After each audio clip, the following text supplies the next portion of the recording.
শিশু এবং গর্ভবতী নারীদের ক্ষেত্রে কি এটি সবচেয়ে বেশি ভয়াবহ কিনা? কখন হাসপাতালে যাব আমরা? বাসায় যদি রোগী থাকেন তাহলে বাসায় তাকে আসলে কিভাবে যত্ন করতে হবে? চিকুনগুনিয়া যেহেতু একটা মশাবাহিত রোগ, মশার কামড় থেকে হচ্ছে, এটা প্রতিরোধে মশা প্রতিরোধ ছাড়াও আর কি আমরা পদক্ষেপ নিতে পারি? মানে ট্রিটমেন্ট বা ডক্টরের সাথে প্রেসক্রিপশন করে মেডিসিন খেলেই যে ভালো হয়ে যাচ্ছে তা কিন্তু নয়।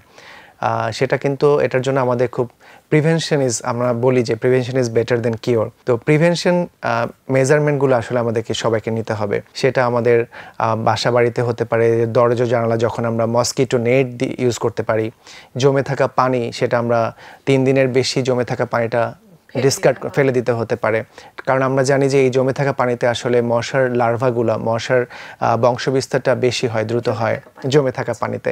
তো এইগুলো যখন আমরা রিমুভ করব বা আমরা যখন কোথাও ট্যুরে যাব, কোথাও ঘুরতে যাব, তখন যদি মসকিটো রিপেলেন্টগুলো ইউজ করি, যে আমরা জানি যে ওয়েনমেন্ট বাজারে কিনতে পাওয়া যায়, তো এই ব্যাপারগুলি যখন আমরা একটু মেনটেন করব, বা এখন উইন্টার, একটু পরে হয়তো শীতকাল চলে আসবে কিছুদিন পরেই, তখন আমরা যদি ফুল স্লিভ ড্রেসগুলো পরি তখন আসলে মশা আমাদের ওভাবে বাইট করতে পারবে না।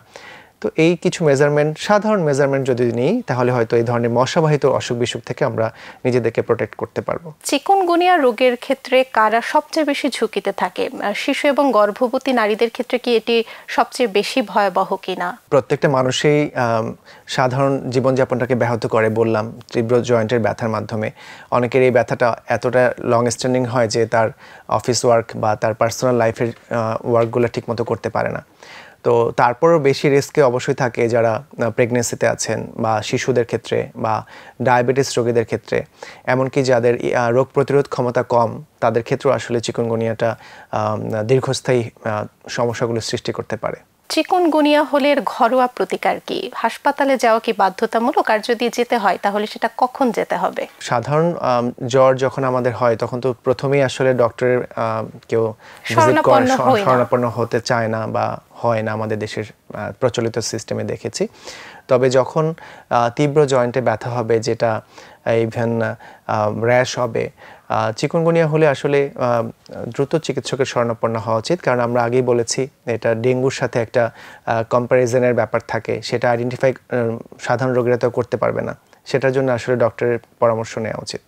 কখন হাসপাতালে যাব আমরা? যখন জয়েন্টের ব্যথাটা ইনটলারেবল হবে, তার তীব্র জয়েন্টের ব্যথা, গিটে গিটে ব্যথা হবে, হাঁটুতে ব্যথা হবে, যখন তীব্র, যেটা সাধারণ প্যারাসিটামলে কখনো কাজ করছে না। আর বাসায় যদি রোগী থাকেন তাহলে বাসায় তাকে আসলে কিভাবে যত্ন করতে হবে চিকুনগুনিয়ার একজন রোগীকে? বাসায় আসলে যত্ন বলতে প্রিভেনশন তো আগেই করে ফেলতে হবে, যেন পরিবারের অন্য সদস্যরা আক্রান্ত না হয়। রোগীর ক্ষেত্রে সাধারণত দেখা যায় যে তাকে যদি প্যারাসিটামল বা এই ধরনের